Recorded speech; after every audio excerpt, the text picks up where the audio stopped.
Well, we're going to have to pause. We can't keep him away. Jacob Bethell, how are you? I'm very good, thanks. I mean, would have been a bit better with a win, but, you know, all we could do, I think we gave it a good hot crack. It was nice to see your mum and dad up in our commentary box before. They were pumped. Nice to see them last night. In the box. They come up. They've been everywhere. The Bethells are everywhere at the minute. That's a disgrace. I'm going to have them for that. See them in front of the camera this morning. Jeez, what are they doing? Usually the way they start in seats over there, and you become a star and up in the president's box straight after, and the commentary box. You know, welcome to Test cricket. Yeah, what are we going to do with them? Anyway, I hope the old man enjoyed it. Yeah, Beth, you've been out there now. You've seen Australia, you know, raise the urn. How hungry does that make you for in 2 years' time, in 4 years' time, and so on, to be a part of a victorious England team?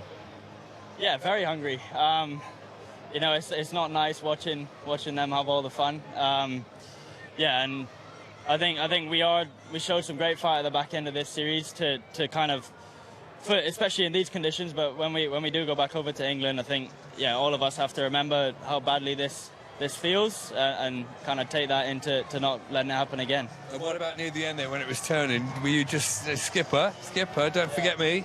I wanted a few there. I was wanging them down there good and front. I was trying to get them into the stuff as fast as possible in the first couple. But yeah, like, I think that chase could have been different. I mean, you know, if I'm gutted I dropped that catch, if that stuck, and then, you know, I think Marnus got 12 or 15 runs off the next over, so 15 more at the end there would have been different. But yeah, I think we're probably in the end just 40 or 50 short, weren't we? Part of cricketing careers, you go through these moments. One thing you've learnt for Australia for you personally? From in Australia, as in playing cricket in Australia? I think the one thing I've learnt is the relentlessness of the Aussies, and kind of, you know, the game starts, everyone's even, but then when they do edge their nose in front, they make it bloody hard to get back in the game, which I think at times we've edged our nose in front and not quite held on to it, and I think that's something that they never did within the series. Once they got on top, they were never letting us back in. How did Mitchell Starc today bowled fast? Have you faced bowling that quick before?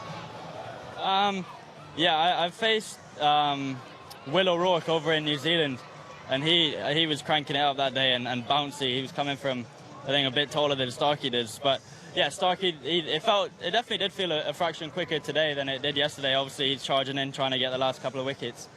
But you know, I love facing fast bowling. I like kind of ducking and weaving and just getting in the contest with him. So yeah, it's hopefully something I can continue to do. And what happens now? How will the team reflect on all this and move forward? Because it won't be long before you're back into cricket. Yeah, I think, well, there's quite a few of us in that white ball squad going to Sri Lanka in 10 days or so. So I think we'll just get back to England, everyone have a little reset, and then go again. We'll obviously have a few chats kind of today and tomorrow, not so much about the series coming, but reflect on this one. But yeah, I think the white ball side is in a great space in terms of especially the T20 side. So really looking forward to that T20 World Cup, and yeah. You said that it had sunk in yesterday. It was too soon. When you were fielding today, just every now and again, did you just look around and think, I've just got 100 here in an Ashes Test match?